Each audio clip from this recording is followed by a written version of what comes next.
This is an art attack. This is an art attack.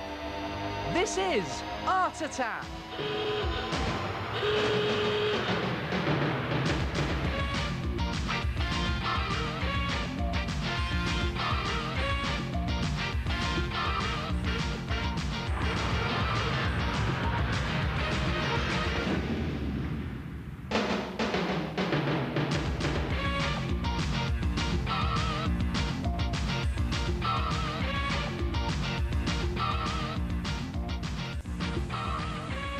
Hello there, and welcome once again.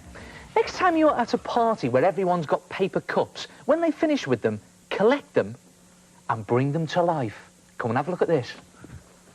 Now collect a stack of paper cups, as many as you can. I suppose it depends how many people are at your party, really. And the idea is to make a hole in the bottom of each cup. And I found the best way of doing this is to give it a short, sharp stab with a pencil or a biro, and that makes a perfect hole for threading some string through. Then take a piece of string and make a knot at the end of it, and it needs to be a nice long piece of string, and then start to thread it through your cups, and just thread it into the cup and through the bottom like this. Now it can be a bit fiddly, so just bear with me. There it goes, right through the bottom, and pull it all the way through like that. So you've then got the knot on the inside, and then stand it up and make another knot at the other side of the bottom of the cup. So you've got two knots, one inside the cup and one outside at the bottom. And then just mark a point, you can just see it there, I've just marked it on the string, 6 centimetres away from the cup. And the idea is to do the whole thing again.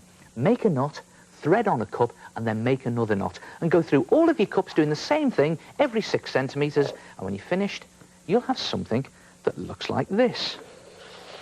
I suppose it looked a bit like a dead cup worm, really, doesn't it?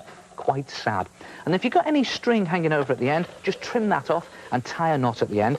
And then take 2 more cups and stick them together. And what I've done is I've taped these 2 together and put a stapler in there, and you can glue them, and then put a loop of tape on the bottom, like that, and then just stick those cups to your second to last cup in your dead worm. Just press it down firmly, and you can see what I'm doing here, can't you?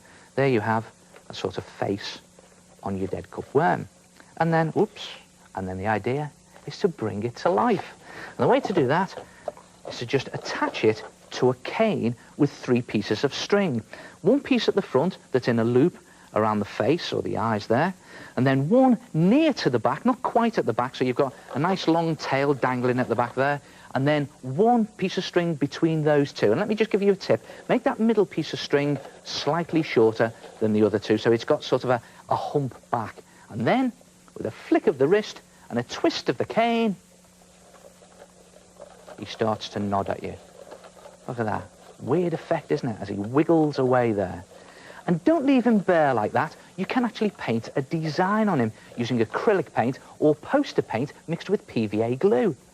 And you can do any design you like. Make it big, bright and colourful. You could even put in some paper eyes. And why not snip in some eyelashes? Try it yourself. Bring some paper cups to life and make a paper cup puppet. Oh, they look fantastic. Hello, it's me again, the head. That is a very nice use for old paper cups. But remember to leave that 6 centimetre gap between the knots. That will allow your puppet to move. Hey, do you want to see my paper cup puppet? Well, I only had 1 cup.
am a bit of a children's entertainer myself, though I mainly specialise in tap dancing.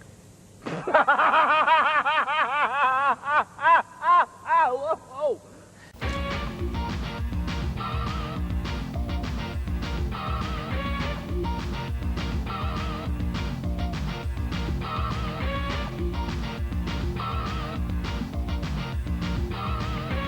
Have you ever noticed all the different types of paint you can buy? Well, there's powder paint, there's poster paint, there's the good old watercolour paint, and then down in the tubes, you've got oil paint, and over here, on my big palette, you've got acrylic paint. And what have they all got in common? You can paint pictures with all of them. But they're all different in their own way. And I guess the most delicate paint of all is probably watercolour.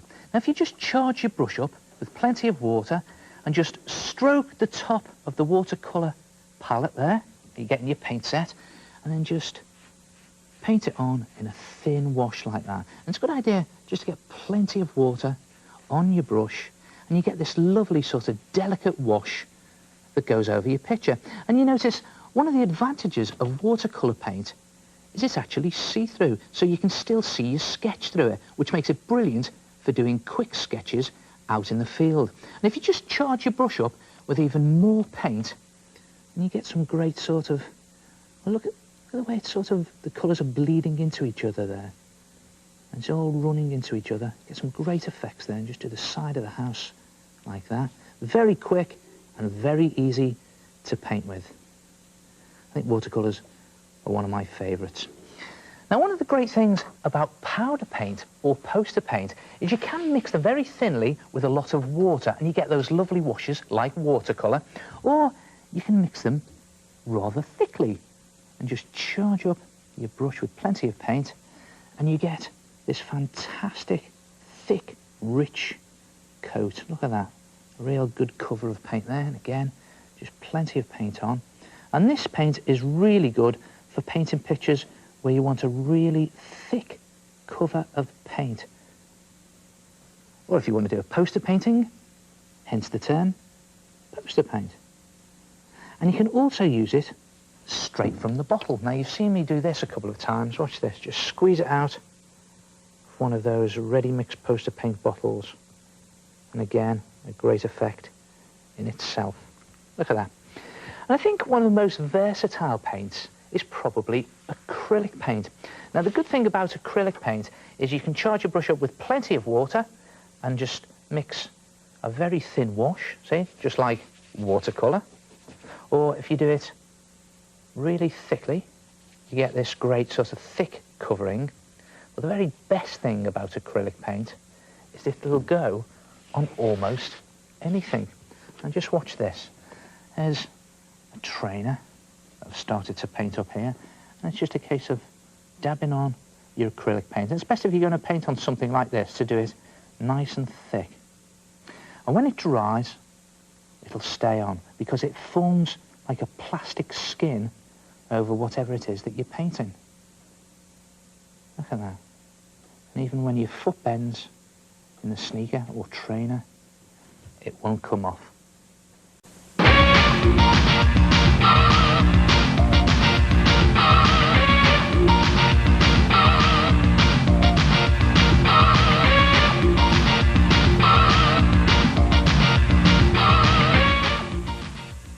My name is Lizzie and I made a billboard. I made it by concertining a piece of card. Then I cut 2 pictures from a magazine into strips and stuck them alternately onto the card. My name is Erin. I made this billboard out of 2 pictures. These pictures are a lime and Carol Vorderman. Ah, great art attack. And what a weird effect. A sort of double vision billboard. Now, the way to do this is take 2 pictures from a magazine and cut them to the same size, and then lay them side by side on a piece of white paper or thin card. And then very carefully draw with a ruler around the edges, the outside edges of your 2 pictures. And then cut the card out to that size, like that. And then divide your card into 8 equal strips. And then measure the width of the strips and cut your photographs out to the same size. So each picture is now in 4 strips. When you've done that, take a pair of scissors and some tape and just very carefully tape your scissors closed, just wrapping your tape around the scissors so they stay shut.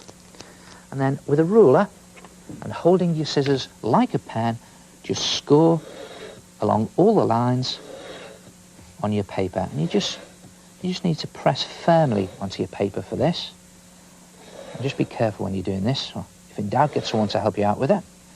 And just when you get to the end like that, take the scissors away and then lay the first strip from your first picture down onto your paper. Then the first strip from your second picture next to it, and then back to your first picture for its second strip, and back to the second picture.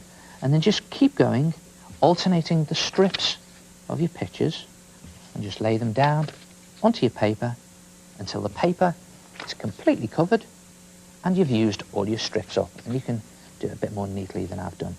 And then when you've got all your strips on your paper, glue them down, and you have something that looks like that. And then you have to do a concertina fold. Now, I call this a fold and turn. Watch this. You turn it around and you go fold, and then you turn it over, fold, and then turn it over, fold and turn. And you just keep going, folding along the strips in a sort of concertina shape. And when you get to the end, just press it down flat, open it out, and you'll have something that looks like that. And then just back it onto some backing paper or board. And what does it look like? Well, it depends which way you look at it. One way, or maybe look at it the other way. I'll do that back again. There it goes. Look at that. And you can choose any picture you like. This is a good one. Watch this. Hold it one way so you see your picture, and then you turn it and you see it the other way. Look at that. Try it yourself, a sort of double vision billboard, and I'll see you next time. Ta-ra!